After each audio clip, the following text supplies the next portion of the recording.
everyone. I'm Mike, the Pole Barn Guru, and today we have a special guest, Randy Chaffee. I was recently, in fact, very, very recently, a guest on Randy's podcast, and he has done me the favor of being a guest here today. And we have no idea where this will go, but we'll try to tie it into post-frame buildings every once in a while just to surprise you. Yeah, Randy, if you could just give us a little background upon who you are and let people know what you do. Great. Well, thank you, Mike, and thanks for having me on, and thank you for being on my show literally about 25 minutes ago. So we ended, I think. Great discussion, by the way. That was awesome. So Mike, I'm a manufacturer's rep. I have a rep agency called Source One Marketing. And we've been repping products in the metal roofing and the post-frame building industry 4+ decades. I like to say that because it sounds less than 40 years, which sounds like a lot, but it's been a while. And I got my start back in tiny little town of in mid-Michigan. And I remember it was 1,201 people, little farm town, grew up on a farm, helped my dad farm. And my dad started a building business as kind of a ancillary to the farm. It was a small farm, 165 acres, I think it was. So we started building, and in high school, I built with him and enjoyed it, built a lot of pole barns during the time. Then we got into building grain bins and elevator legs and installing grain dryers and all that sort of stuff. So that's where I really got started selling. And I figured out that as much as I love this whole thing, I like selling the stuff and putting the packages together better than I like being out in the 12 below zero in Michigan or the 92 degrees in Michigan. I just putting the packages together and selling just was something I always loved. And so I did that for several years with him after I got out of high school, got married, had kids. Then I was a purchasing agent just for a little bit of time, about 7-8 years, I think it was, for a lumber chain that was real big into pole barns. And so I bought all of the pole barn related products and other things. I bought shingles, bought metal. That was back in the day before metal was pre-cut. We'd buy 8s, 10s, 12, 14, 16s, 8 colors, stick them on the shelf, and you just pull them off for a package and off they went. And so I've been in the pole barn world my whole life. And then some opportunities came to rep some manufacturers. And so kind of fast forwarding, I've been doing this repping thing under this current status, I guess, or way for probably currently 30 some plus years in the form I'm in now as an agency. So I rep many manufacturers tailored heavily to the post-frame industry as well as the metal frame or metal steel roofing industry, I guess I should say. I live in Naples, Florida. That's my residence, mainly because I don't like cold weather. I still have a place in northern Michigan. We go back a few months in the summer. Travel a big part of the country regularly, repping and building it. And I'm just really love this because I'm a relationship guy. I'm not looking for just the sale today. I'm a guy that's looking for long-term relationships. I have customers now that Mike, I went to their kids' 8th grade graduation, a Mennonite kid, and he's graduating from 8th grade, which is how far they go typically. So it's been a blast, and I'm 60-ish, and some people ask me sometimes what's your end date or what do you? I said, are you kidding me? I'm having way too much fun. I love where I live, and I've enjoyed being home a little bit more and learning to do more virtual stuff like we're doing today, and a lot more videos and a lot more social media things when I couldn't travel as much. But the call of the road still gets me. I like to be out. I like to see my customers. I like to, do the stuff that we've done in our industry. But so the bottom line, like, is if my day every day was to get up with a cup of coffee and walk outside and look around, it's a beautiful morning, but that's all I had to do forever. I don't think I'd like that. I like the hunt and the fun and the building of business is just a blast. And so, yeah, the pole barn industry has been good to me. I've enjoyed it. I love the industry, and that's the nutshell 4-minute version of who I am. No, that's great. I had to restrain myself from chuckling over the 8-color thing, because I remember when I first got in the industry, the colors were red, white, blue, green, gold, beige, brown. I remember the gold. Remember the gold as the ugliest color now? Oh, think about it, but yeah, the gold was real close to metal sales green. Yeah. Yes. Yeah, yes. Speaking of metal sales, that's who I used to buy metal from, was Metal Sales back in the day. And but you remember the other color that was popular? We're going to date ourselves, but late 70s ish probably was, they called it turquoise or aqua. Yeah. Remember those colors? And maybe out your way it wasn't as popular, but I know in Michigan especially, boy, we used to sell a lot of that color. And I think about that now, and oh my, that was like the worst color ever. But yeah, I know. Well, and actually it was before Metal Sales, it was Gifford Hill in Spokane that had just that terrible green that I don't know where it came from, but it was bad. Nobody cried when they discontinued it. So, and of course, in those days, it was polyester paints. And everybody was just excited that it was a color. Oh, we lost your audio somewhere.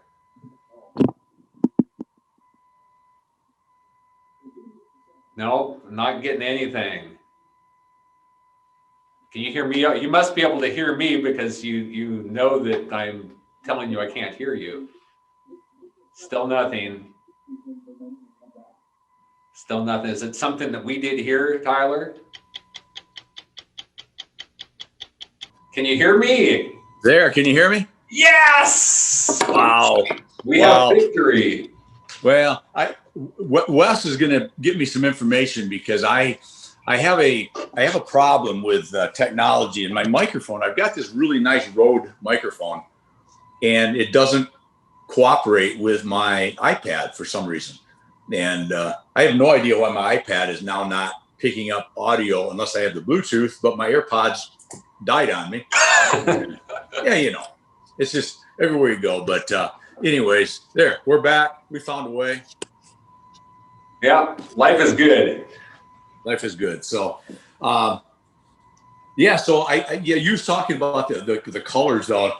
The other thing I forgot to talk about that was a interesting part of my goofy life was somewhere around, I was young and dumb. So I was in my early 20s, married, kids, working with my dad. And I said, Dad, I got this brilliant idea. He said, what's that? I said, I think we should buy 40-foot length steel, and I can get this shear and I can hack it down in one of the buildings, and we can go out and sell custom length steel. And he was one of those guys that would never like argue about anything with me. He'd just say, you think that makes sense? Yeah. You think that's what you want to do? Yeah. He says, well, we can give that a shot if you want. It's your deal, though. So I found Nifcor. Remember Nifcor? Yep. Out of Tippecanoe, Indiana. The only reason I remember him a lot is that I love the name Tippecanoe. Anyway, so I got them to sell me some steel. Remember, they had the old 3-foot wide, I want to say they called it bi-rib, but it was a bi-rib type panel. And then they had a 32-inch Freedom panel, I think it was, which is a single rib panel, which we'd be accustomed to today, although this was 32-inch wide. So I bring in 4, 5, 6 colors, 40-foot lengths. We've got fasteners, and we already had barn door track and a lot of that type of accessories, right? So being really more energetic than smart, I started going out and I called on a couple of big builders and several lumber yards. Sold them on this great idea that I had. And of course, again, being young and dumb and very aggressive, I did the one thing you should never do is I overpromised and underdelivered instead of the other way around. So I said, look, give me an order. If you give me an order by noon, I'll have it to you for that afternoon yet, or just some stupid thing. So the good news is I found out I was a very good salesman because I started getting all these orders. Then I found out that I'm out there till midnight, 1 o'clock, killing myself trying to cut all these stupid, because you've probably cut panels before. Anybody that's been in the metal roofing industry, that is not fun. Nope. And not easy. And it's very time consuming. And so, I mean, I get this job like, yay, it's 112 sheets of steel, all these different lengths, right?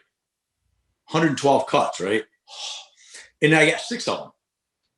It's like, so that was where I first learned that sometimes you need to be well aware of what you can and can't do, and don't promise things you can't deliver, because then I had to go back to all these people after they're all excited about it. Say, I can still do what you want, but I need 2 or 3 days, not the 4 hours that I promised. Yeah. And the one old guy, I still remember him. He says, he goes, son, he says, I knew you weren't going to be able to do that, but if you're that energetic, I was going to let you try.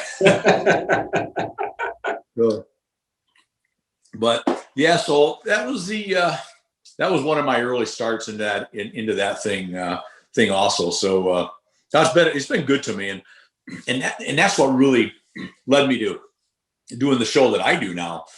is the industry's been good to me. It's been a great industry, and I've enjoyed the people, and I know you and I talked the other day, and we was messaging back and forth when you were on the NFBA board back in the day. Remember there used to be 2 shows, right? Yep. We got Rural Builder Show and then the Frame Building Association show. Yep. Remember, I still remember that one night in it was Indianapolis. This massive ice storm and snowstorm came in, and everybody's trying to get out of town early, and me, because I was thinking that I loved everything about shows and wanted to be there every second of the show, I waited till the last minute, and it was probably typically 6 hours back into mid-Michigan. I think it took about 14 hours of ice and snow. And, nowadays I'd just say, I'll leave early, or I'll get a room for 2 more nights and, check out Indianapolis, right? That's what I do nowadays, but not back in the day.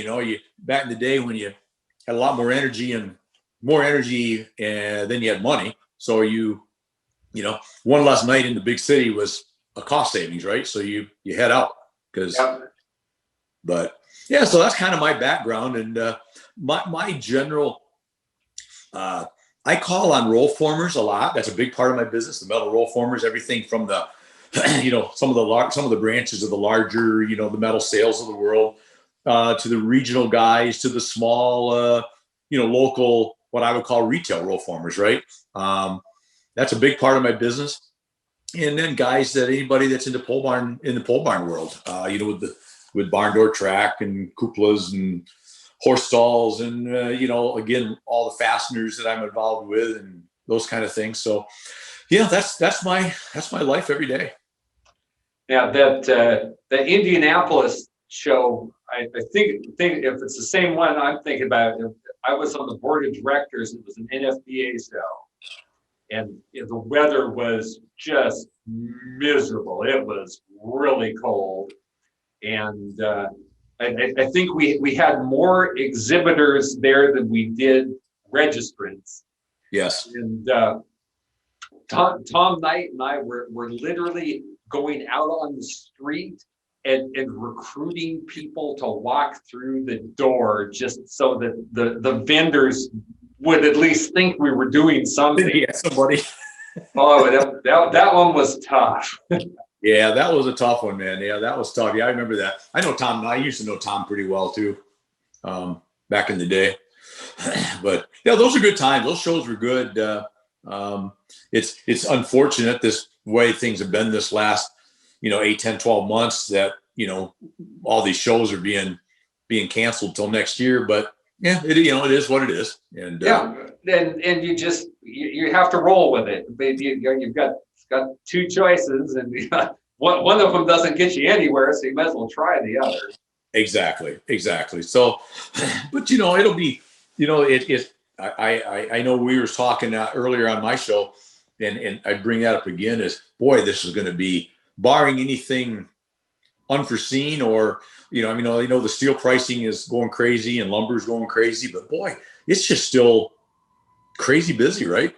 It is. Well, there's a huge demand, and for all sorts of buildings other than, maybe the commercial market in metro areas is going to be tough, because you've, I think, seen so many people now have realized that they don't have to go into that office in, here it'd be Minneapolis or New York City or wherever it is. You can work from anywhere you have the internet. You can work from Florida even.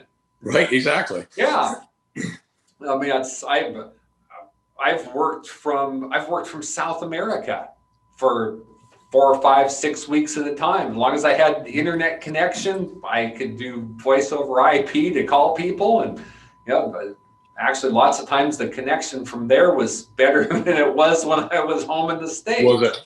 Yeah, yeah. So, what kind of trends are you seeing? Are you seeing an interest in new products, or a bigger demand for certain products that you're representing?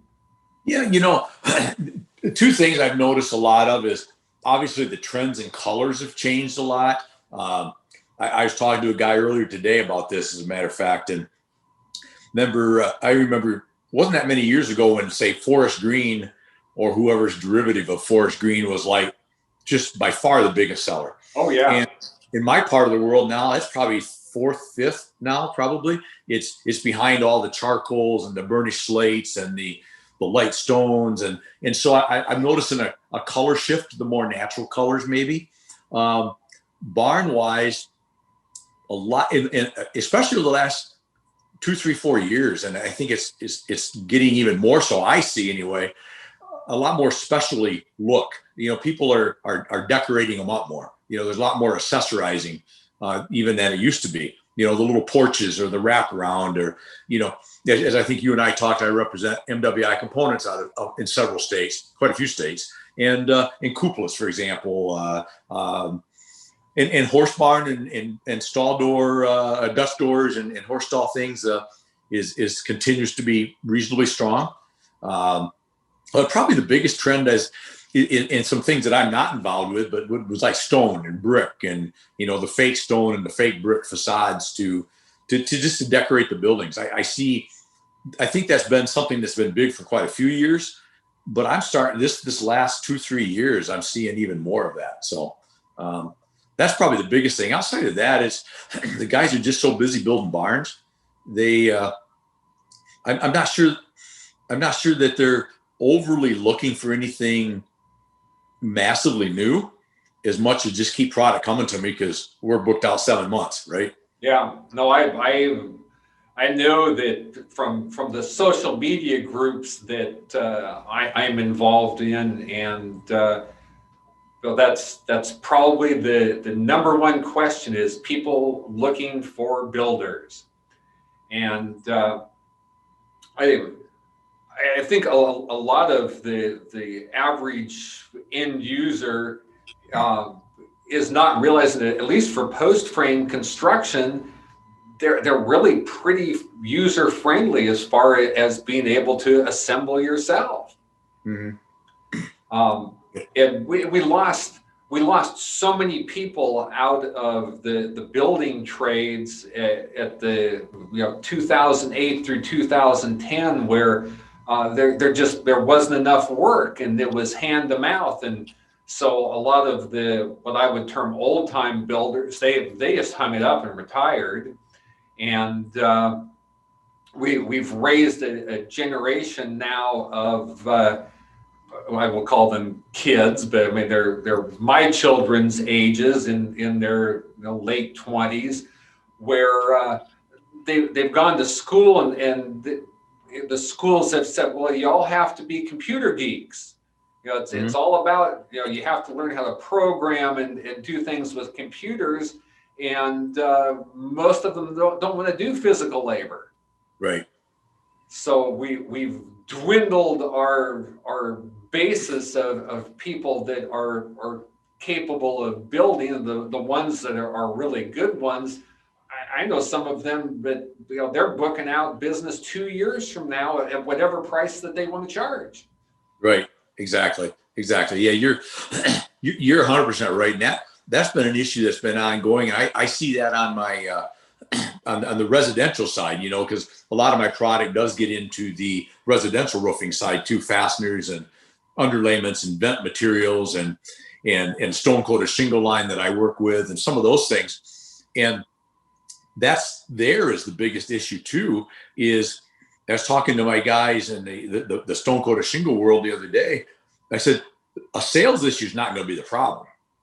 It's the problem is we as an industry are going to have to help the installers be able to train people, because it doesn't do any good if they can't get it installed, or it's going to be 15 weeks before they get to a job. The homeowner decides to wait, not do it, whatever the case may be. So the biggest thing that's going to get in our way there is literally getting the product installed. Yeah. And that becomes, and I know it's easy to say from maybe a manufacturer standpoint, well, how's that my problem, right? I mean, I make the stuff, but I don't need to make it anymore if somebody can't get it sold, and they can't get it sold because they have no way to install it, right? So it does filter down, and I know different companies do better jobs of that, but I think that's an area that in both the metal roofing in general, as well as the post frame specifically that we're talking about, is acceptable level or an acceptance by young kids to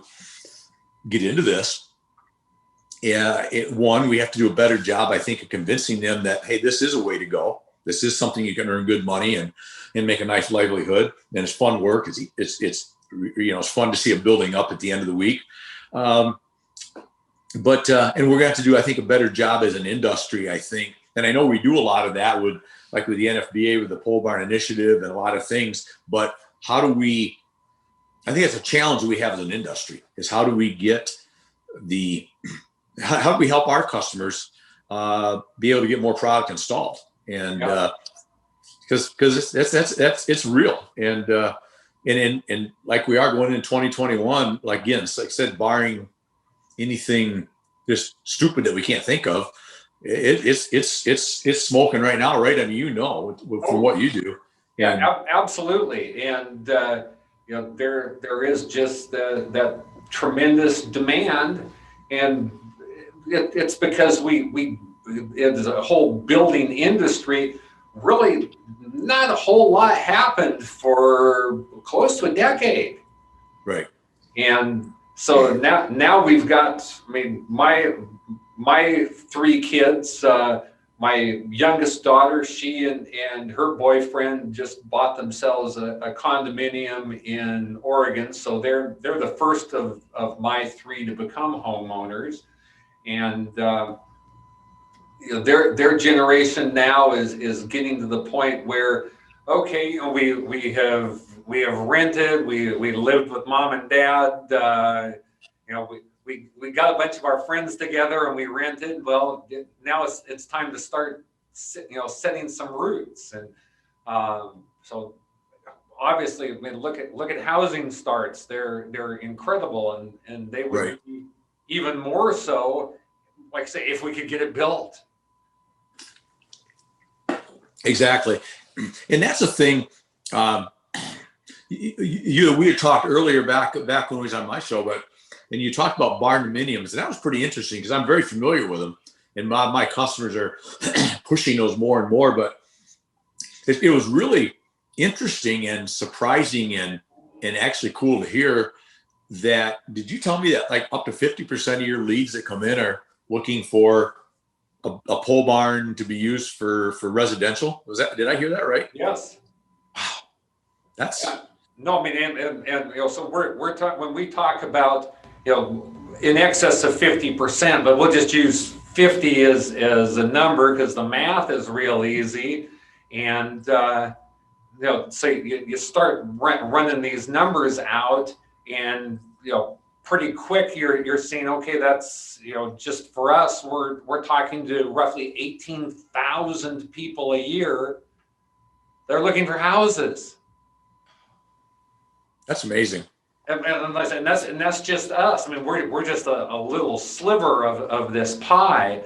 I got some photographs back here a couple of weeks ago from a client who is at Lake Havasu, Arizona, and they have bought a building that they're going to live in. And so I really didn't think too much past that until they sent a couple progress photos. And in one of those, I realized they're in a whole neighborhood on Lake Havasu. And there's just house after house after house on both sides of them. And here they're putting up this post frame home, and they're going to stucco it. And we designed it to support a concrete tile roof. And when it's done, you'll never know that it wasn't stud wall framed like all the neighbors Right. are. Right. So, Right. I mean, I can envision at some point in the not too distant future that some production builder is going to figure this thing out, and they'll just fill whole subdivisions full of post frame homes, and nobody will ever know the difference. No, you wouldn't. No, I've seen some beautiful homes done by done with post frame, and you're right. At the end of the day, you wouldn't know the difference. No. And so, what's the interesting thought is there's got to be, because of the nature of post frame. I mean, the finished work, the mechanical work is going to be the same. Yep. Roofing is going to be the same. But the basic from breaking ground, if you will, to ready to start the mechanical frame, and siding and roofing, it's got to save several weeks, right? Oh yeah, no, you can zip down that part of the equation really fast, and you can be from breaking ground. Now, if you were going to build that was called an entry-level home, so we're going to do 15 to 1,800 square feet and an attached 2-car garage. Well, you can break ground to having that shell tight in a week. Mm-hmm. You're still hoping that your concrete guy will come to pour your footings with a stick frame building. Well, that's what I was going to say. You're still waiting for that. You'd be waiting for the first building inspection on the footings. Yeah. And you're already roofing and siding and planting windows and so that's and I think getting concrete trade is historically, I don't know how it's been out your way, but I know in the Midwest is historically tough. I mean, they're one of the tougher trades to get, right? Because they're doing so many different things. So yeah, you're stuck with, well, we got the footings in, but we can't come back to do the wall however you do it. We can't do the block or the poured wall you're on the schedule for 5 weeks from now. Well, then again, you did this and now the building's setting, right? With nothing. Yeah. And the pole barn builder really can control that whole project, at least up to framing, whether he wants to hire the roofing out or the siding out, and obviously the mechanical things, but he can control that from, like you said, you could literally sign the closing papers on the property on the site and start drilling holes, right? I mean, almost that fast. So yeah, and post frame offers so much flexibility. I'm seeing more of a trend towards for the barn dominium type people to want to build over crawl spaces because they don't want to live on concrete.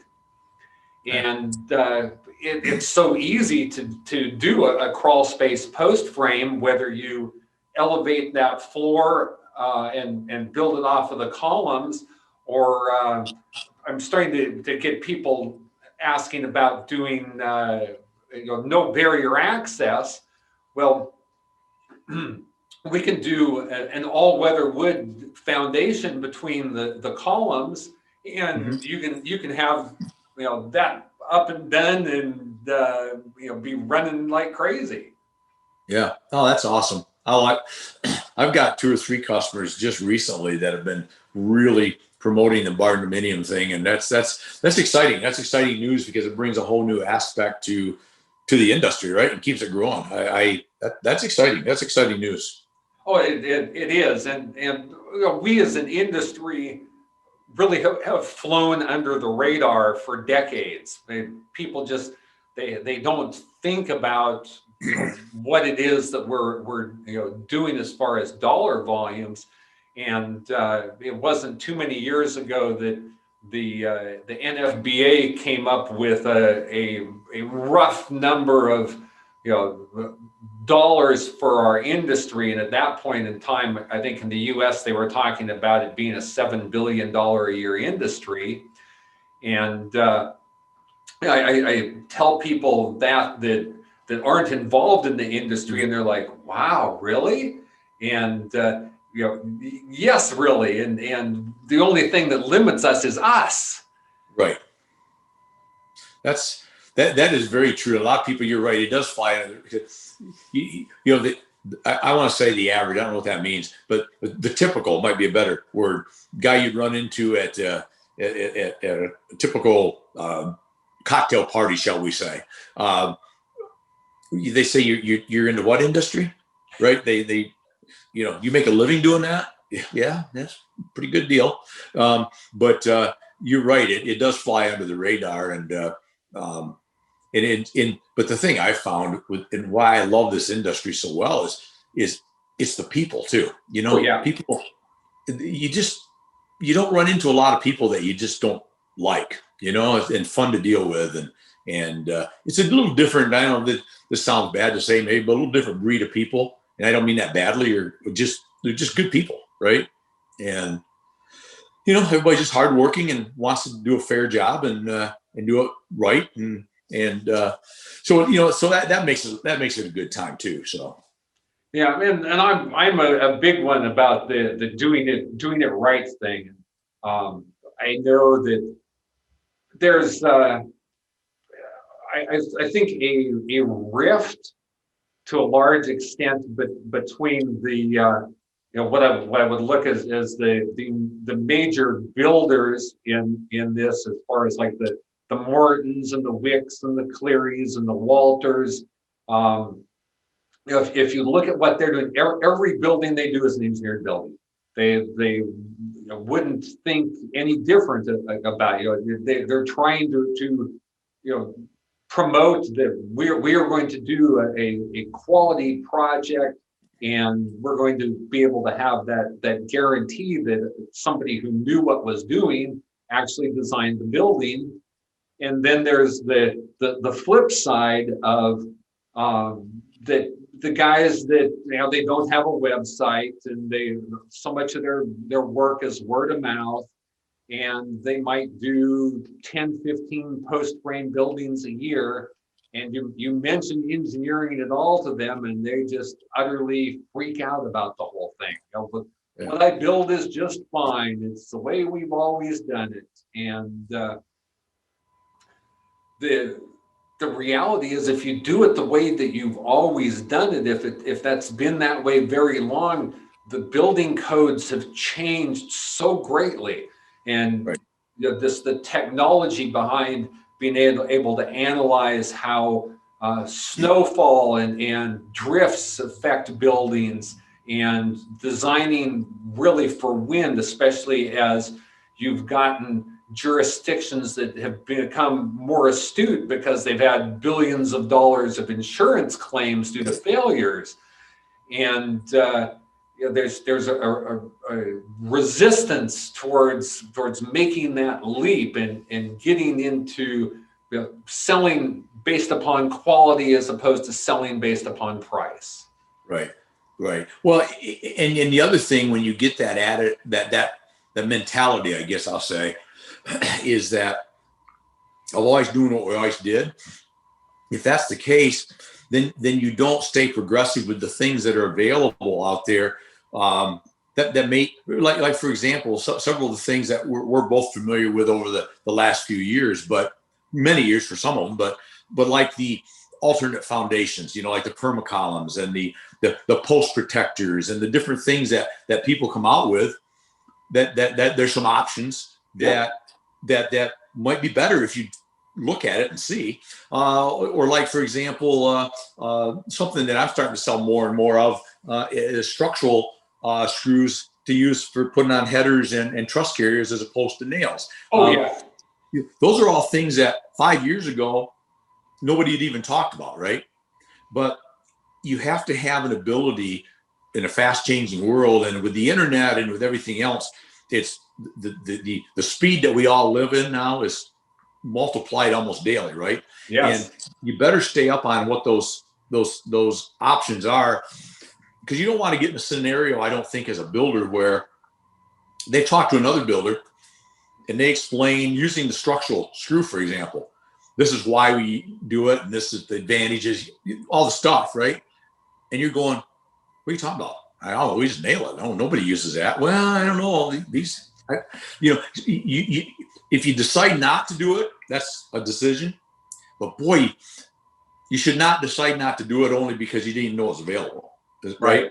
And that's an area that I think the problem, the flip side of that, it's good in general, but I think you need to be well aware of is the consumer has the ability to be so much more educated now because they have the internet, right? They can Google and find everything they want to find. They can find every manufacturer in every one of our websites and all the spec stuff and dig down deep. They can find people like you, the pole building guru, right? The pole barn guru, that they can ask questions and get answers. So you show up as a builder, you better be prepared, because it's not going to be the customer of 20 years ago that, if they didn't happen to go to a show or something and come across this information. And I find that same way as a rep.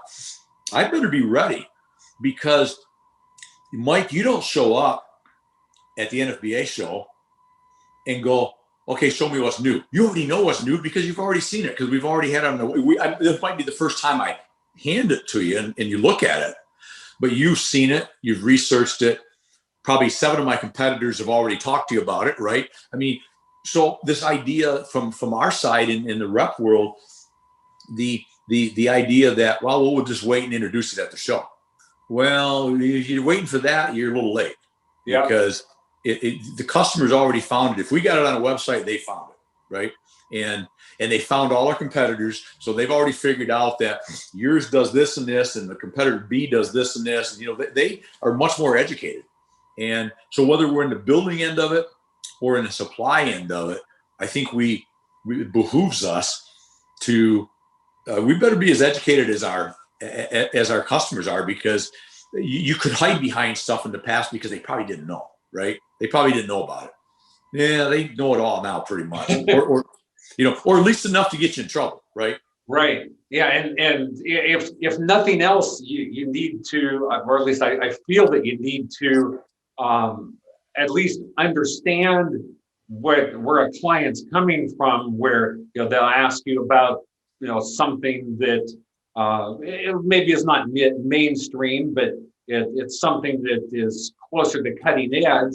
And if you just have that blank look on your face, they realize that they've caught you with your pants down, and you're probably not going to be their provider of choice. Correct. Yeah. Exactly. So, I'm with you on like the structural screw thing. I think is huge. We went to attaching. Well, in our case, we for the most part, our buildings are double trusses attached directly to the columns, and we're using Simpson structural screws for that attachment. Where when I first got involved in this 40 years ago, it was everybody was bolting trusses to columns. Well, right.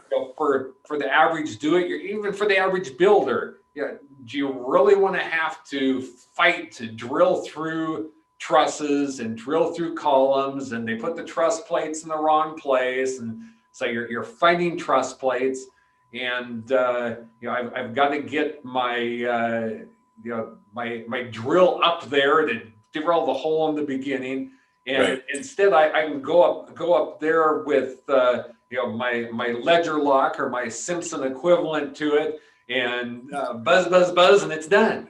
Exactly. Because so much of what we do is a do-it-yourself type situation, where we're always looking for things where our clients don't have to have a specialty tool for it, It is pretty straightforward. You know, it doesn't take having to reinvent the wheel to get there. And you know, always looking for the, okay, what's going to be something that makes it quicker, that's more structurally sound, and doesn't, you know, it may be more of an investment to get there, but the investment pays for itself. It's one of the things that I look at now is the integrated condensation control products for roof steel. Condensed stop or drip stop, whatever, you know, product you want to use.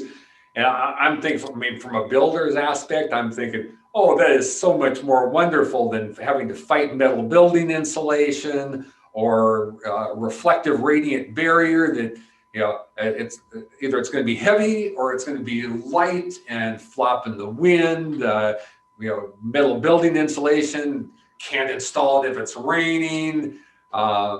You know, hey, this I don't have to think about it. I can run that roof and I'm done with it. Yep. I mean, that's just and it's ultimately in the end it's cheaper than a lot of other situations.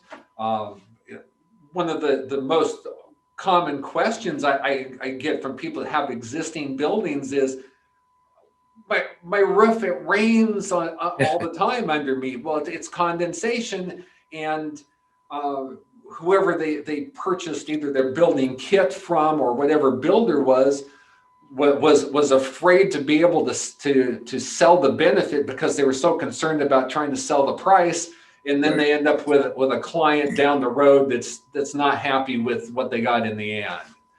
Yeah, exactly.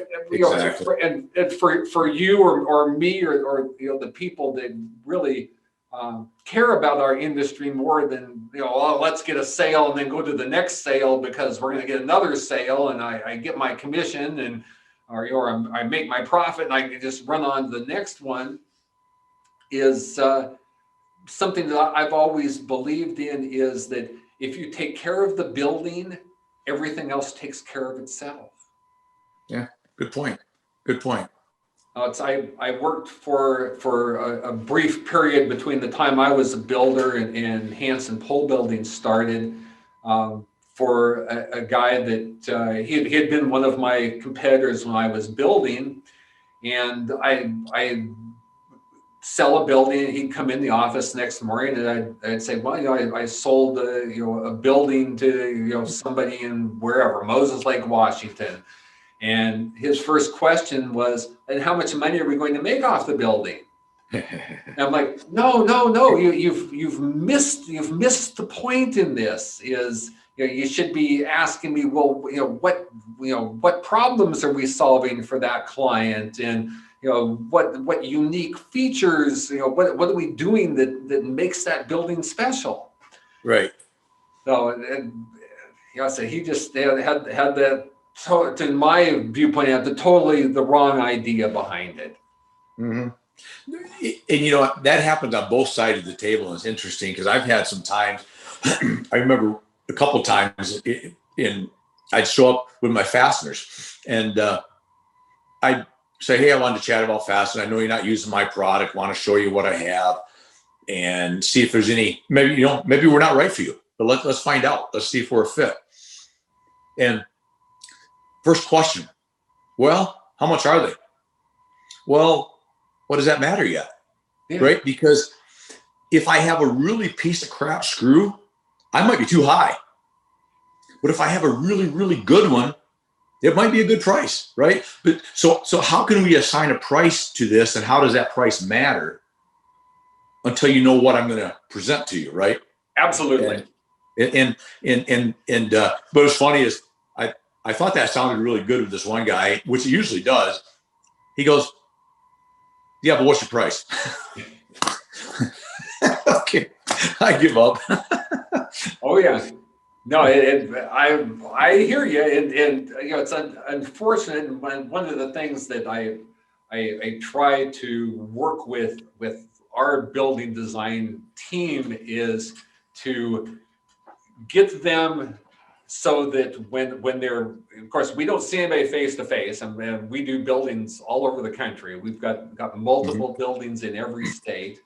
So, try to get them to be able to get that proposal in front of their prospective client, so that you can look at them virtually at the same time that they're looking at it. Because if you just send somebody something, the first thing they look at is they just go to the price. Right.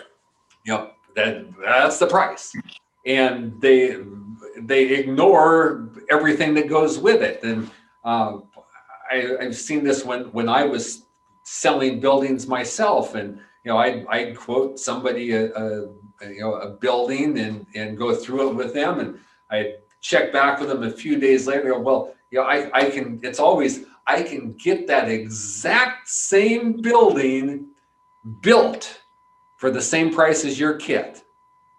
And I'm like, there's no magic tree that produces free lumber, and there's no magic steel mill that produces free roofing and siding. So and there aren't those kind of margins in it. It's not like, hey, we do not net 35% on every kit we sell. If we did, I wouldn't have to be in this business anymore. I could be drinking margaritas somewhere.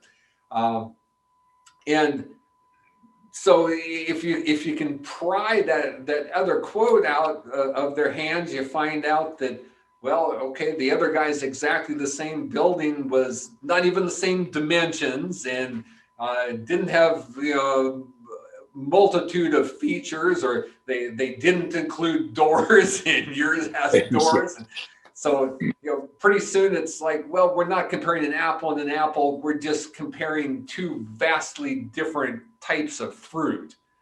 Right.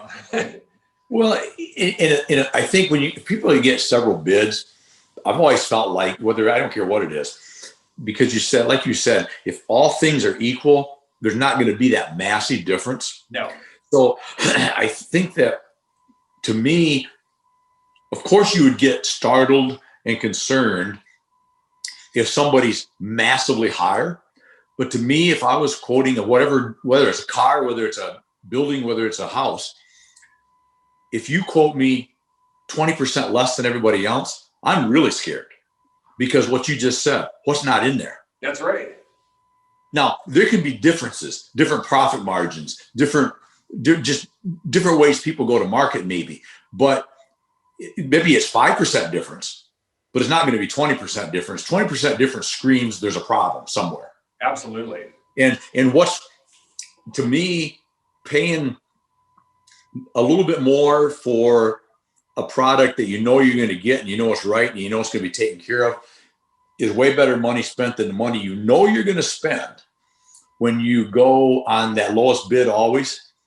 And then you find out all the things, because all that makeup stuff you need to go buy now, and extra labor. And if you hired a contractor, his running around now because he can't finish. All those things are going to always, I think, outcost if you'd have just done it right to start with. Oh, right. I hear you. You're preaching to the choir here. I'm sure you preach that about 18,000 times a year, right?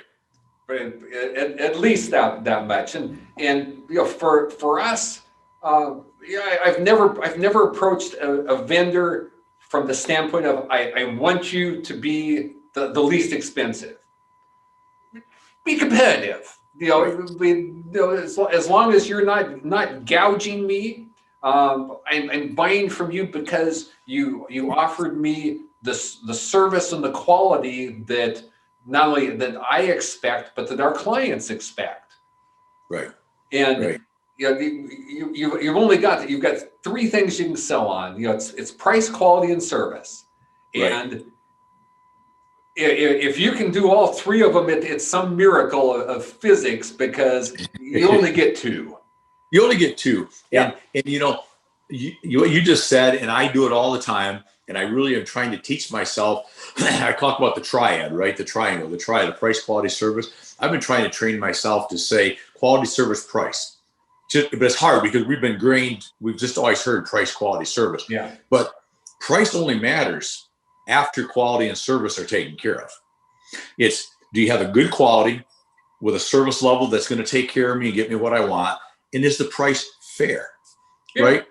And I look at it this way is, if you're building a building for me, you build a house for me, you're building a car for me, I need you to make some profit, because if you don't make profit, number one, I want to make profit on what I do, right?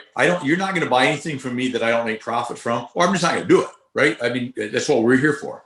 Secondarily, so if I don't want you to, if I want to make profit, you should make profit. And I also want you to be able to come back when I call you and say, I don't know what happened, Mike, but I think I did everything right, but this is not working, right? If you don't make any money, you can't afford to keep going back and make it right. Absolutely. And right. You need that guy to make some money. So I want people that do work for me to, now, if I can get it, if 12 people can do it for $1 and you want 5, you better convince me why you need 5, but, and I'm not even saying I wouldn't pay 5 if you did it with a gold spoon or something, right? But I mean, I'm just saying this, but I think consumers, though, we're all that way, and we're all consumers, right? I think our first go-to is always price, and we all do it. I mean, and I think price, go ahead. The price is, it's so many things in our world are commodities, or we see them as commodities. You go to the grocery store and you're going to buy a jar of Guinea pickles, and so I can get Guinea pickles from Hy-Vee, or I can get it from Walmart. I get it from multiple different places. I can go buy that jar of Guinea pickles. So that becomes a commodity, right? It's everybody's got it. It's that same jar regardless of where I go. So at that point, it's either convenience or price. Right. Well, it's the same reason. What you think about convenience stores, we all know we pay more money at a convenience store, right? Or in the Midwest we call them party stores, but a C store, a convenience store, or whatever, 7-Eleven. We all know you pay more for everything probably in there, but we all do it willingly. Why? Because we don't want to take the time to go to Walmart or to Publix down here in the South, or to Kroger's in the North, wherever, because I just want to buy a can of pop. Right. So I don't care if it's 30 cents more, because it's not 30 cents for me to go into Walmart and go find it and go through the checkout and do all that stuff, right? And an interesting thing I think comes into play with what you just said that I liked was, commoditizing things. So if I go into that convenience store, and I don't drink pop, really, I call it pop. You might call it soda out west, but I like Coke versus Pepsi if I'm going to drink a soda or a pop. But I'd rather have a Coke. So that becomes value versus price, right? Pepsi and Coke side by side. Unless, I don't even know that the Pepsi would be enough more that I wouldn't buy the Coke, or the Pepsi, right? I'm going to buy the Coke, even if it's 40, 50 cents more a can, because I like Coke. I just like it better. It's worth that to me. But if you got Coke setting in the front display for $1 and Coke in the back display for $1.50 for some reason, I'm going to put the one back in the back and go buy the one up front, right? Because why would I pay more for the exact same item? Right. And I'm already in the store, so there's no additional services involved. There's no different quality. It's the same product. So I think that comes into play in everything we do, right? Is that price, quality, service, or quality, service, price, as I try to teach myself to say it. I'll never get it, but I've been doing it for 4 decades, Mike. It's ingrained in my head, but I can try. But that's all. Those things we can all take. I think one of the biggest things I feel like I've learned, if I think about it, and I don't always think about it, is remembering that I'm a consumer, and remember how I think when I'm a consumer really helps when I'm talking to you as a buyer, right? I think that really it helps a lot, at least for me. Yeah. Well, and it's being able to be different, to come up with something that differentiates you from everybody else. Right. Yeah, I could sit here and talk to you all night. Yes. But it's got to be supper time where you are. It is. I'm actually working from home, as you probably know. But yeah, I can see out through the glass doors of my office. My wife is putting things together. So yeah. Yeah, I've got an hour and a half drive home because I live 100 miles south, and I come to our Fargo office on every Wednesday. Okay. But we need to do more of these, because I think we should. Anytime, I'm up for it. Let's do it again. Oh yeah, me too. But it's, besides being entertaining for you and me, I think it gives other people an opportunity to see that we're real live people, and that we have a clue as to what we're talking about. Right. And so I would like, hopefully when we get together and do this some more, that let's start to talk about some of the products that you're offering to people, so that we can get the benefits to that end user of why you use item A instead of item B, even though exactly item A might be 10% more, but if it's 40% better. Right. Anytime, Mike. Anytime, and I would like you again on my show again sometime in the future. I think shows go fast when you get to talking, and there's some great stuff you bring too. So I appreciate both ends of this today, and let's definitely do it again. Oh yeah, no, it's great, and I just try basically pretty much anytime you want me, I'll try to make myself available. I am here in Fargo on Wednesdays, where I've got Tyler here, our producer, and so we can just try to aim for Wednesdays in the future, and if something triggers something that recesses your mind down the way and think maybe Mike has something that he can add to this, I'm always happy to be available for you. Love it. Likewise for me. So thank you, my friend. Well, great. Thank you. You take care. Hope you have a great supper, and you take care of yourself. You will. You too, my friend. Have a good one. Cheers. Hey, thank you.